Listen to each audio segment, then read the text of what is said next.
90일 성경 통독 제64일차 잠언 1장에서 15장 말씀입니다.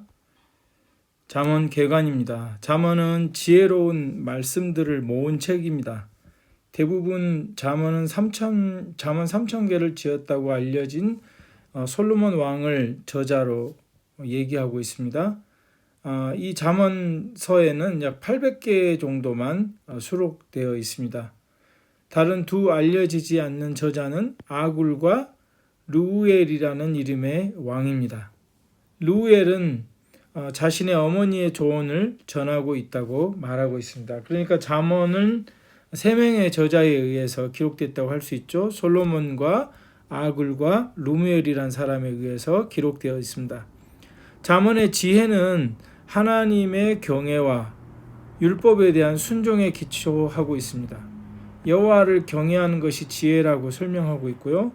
여호와를 경외하는 것은 인간의 모든 참된 지혜의 본질이다. 이것이 출발점이다 라고 여호와 경외하는 것을 말씀하고 있습니다. 잠언은 하나님의 교훈의 원칙들을 전체에 적용하고 있습니다.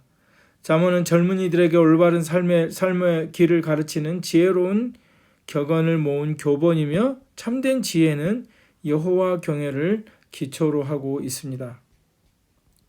우리가 성경의 통일성에서 보면 잠언은 어떻게 보면 창세기부터 요한계시록까지 그 하나의 통일성으로 구속사로 연결한다고 볼 때, 또는 하나님 나라 관점으로 볼 때 약간 그 통일성이 아니라 다양성으로도 볼 수 있겠지만, 그러나 통일성의 한 부분을 보면 여호와를 경외하는 것은 어떻게 보면 창세기부터 우리에게 가르쳐주고 있는 교훈이거든요. 창세기에 보면 하나님 우리의 창조자이시고 왕이시고 주인이심을 계속해서 선포하고 있고, 그리고 하나님의 백성들은 하나님을 경외하고 하나님께 대한 순종할 것을 말씀하고 있기 때문에 잠언은 사실 성경 전체의 성경신학적으로 보면 어떤 중요한 내용이라고도 할 수 있습니다.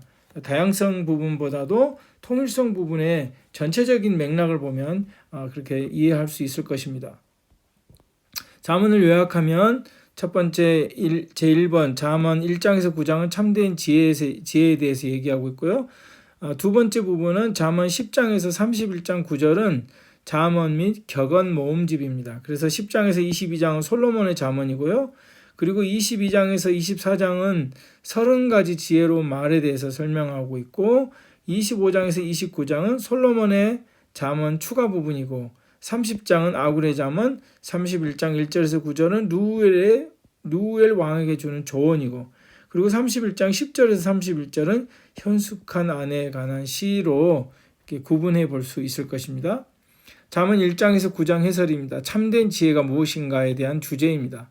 솔로몬은 이 책의 기록 목적에 대해서 언급하고 있는데, 잠언 1장 4절에 이 책은 어리석은 자를 슬기롭게 하며 젊은 자에게 지식과 근신함을 주기 위하여 기록했다라고 말하고 있습니다.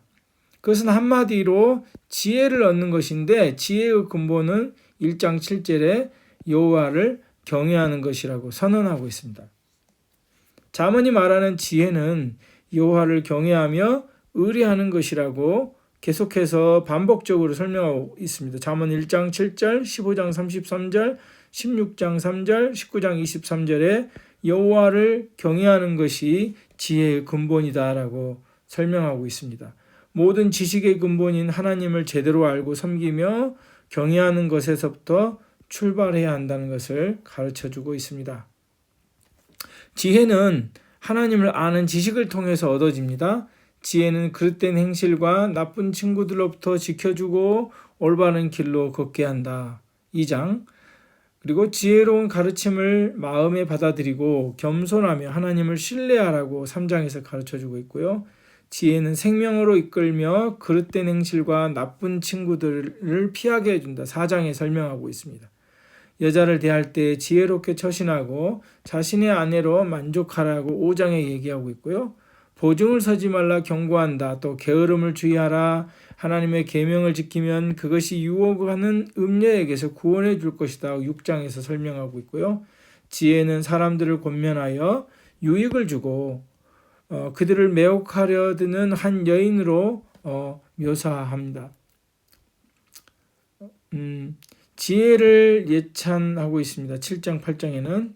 그리고 지혜는 생명으로 이끌고 어리석음은 사망으로 이끈다는 교훈을 주고 있습니다. 9장에. 그래서 무엇보다 1장에서 9장은 지혜와 어리석음을 대조하고 있습니다. 지혜는 무엇입니까? 하나님을 경외하는 것이 지혜죠. 하나님을 경외하는 것. 하나님을 경외하는 것이 무엇입니까? 하나님의 말씀에 순종하는 삶이겠죠.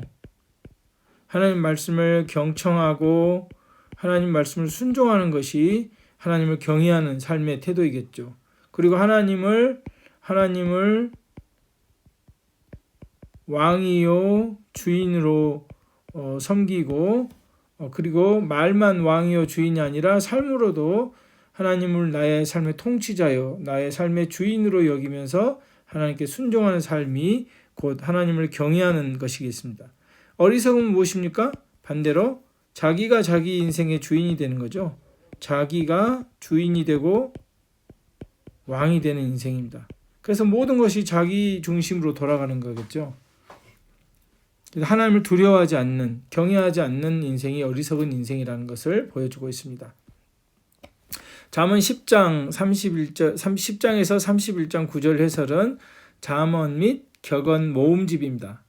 그 10장 31절의 주제는 10장에서 31장의 주요 주제는 지혜와 어리석음, 지혜로운 자와 미련한 자에 대해서 설명하고 있는데 잠언에서 지혜가 뭡니까? 다시 말하면 하나님의 기준을 따라 살며 옳은 것을 지키는 것이다.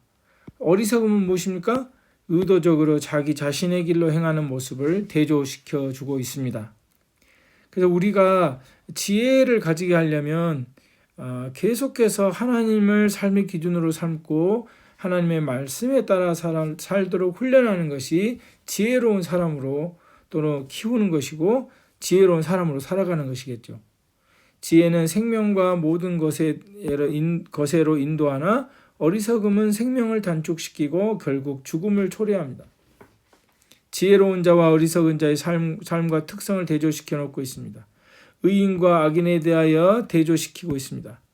삶의 양자택일적인 결정들에 대해서 어떻게 반응하느냐에 따라서 이들 두 부류 중 하나에 속하게 된다라고 말씀하고 있습니다.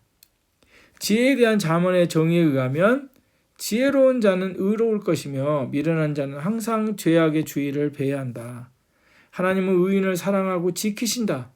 악인들은 하나님의 진노 아래에 있다. 설령 그들이 형통할지라도 그것은 일시적일 뿐이라고 잠언은 말씀하고 있습니다. 그들은 사망과 파멸로 치닫고 있다. 말과 혀에 대한 주제 또한 지혜에 연관돼서 설명하고 있는데요. 잠언은 선한 말이든 말의 힘을 매우 강조하고 있습니다. 그래서 우리가 말을 하는 걸 굉장히 조심스럽게 해야 되겠죠. 우리의 혀를 주의해야 될 것을 굉장히 많이 얘기하고 있습니다. 그리고 가족에 대한 교훈, 부모와 자녀의 관계, 아내와의 관계, 나태와 근면에 관한 주제들을 모아놓고 있습니다. 이 외에도 다양한 주제의 잠언들이 기록되어 있는 것을 볼 수 있습니다. 10장에서 22장은 솔로몬의 잠언인데 솔로몬의 잠언 모음집이고 젊은이는 선택의 기로에서 지혜를 택하도록 독려받아 왔습니다. 이제 삶의 전 영역에 걸친 실제적인 지침이 제시되기를 시작합니다. 그러나 잠언은 어디까지 사람의 권면이지 하나님께서 내리신 명령이 아니다라는 것을 기억하면 좋겠습니다. 1장에서 15장까지의 해설을 마칩니다.